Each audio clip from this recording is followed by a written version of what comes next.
U.S. newspapers last year criticizing U.S. foreign policy. What would you do differently, Donald? I'd make our allies, forgetting about the enemies you can't talk to so easily, I'd make our allies pay their fair share. We're a debtor nation. Something's going to happen over the next number of years with this country, because you can't keep going on losing $200 billion, and yet we let Japan come in and dump everything right into our markets and everything. It's not free trade. If you ever go to Japan right now and try to sell something, forget about it, Oprah. Just forget about it. It's almost impossible. They don't have laws against it. They just make it impossible. They come over here, they sell their cars, their VCRs, they knock the hell out of our companies. And, hey, I have tremendous respect for the Japanese people. I mean, you can respect somebody that's beating the hell out of you, but they are beating the hell out of this country.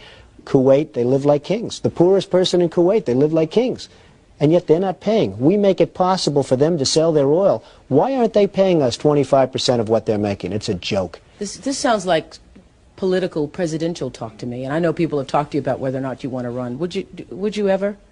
Probably not, but I do get tired of seeing the country ripped off. Why would you not? I just don't think I really have the inclination to do it. I love what I'm doing. I really like it. Also, it doesn't pay as well. No, it doesn't. But, you know, I just probably wouldn't do it, Oprah. I probably wouldn't, but I do get tired of seeing what's happening with this country. And if it got so bad, I would never want to rule it out totally, because I really am tired of seeing what's happening with this country, how we're really making other people live like kings, and we're not. What do you think of this year's presidential race, the way it's shaping up? Well, it's going to be very interesting. I think that probably George Bush has an advantage in terms of the election. I think that probably people would say that he's got like that little edge in terms of the incumbency, et cetera, et cetera. But I think Jesse Jackson's done himself very proud. I think Michael Dukakis has done one hell of a job.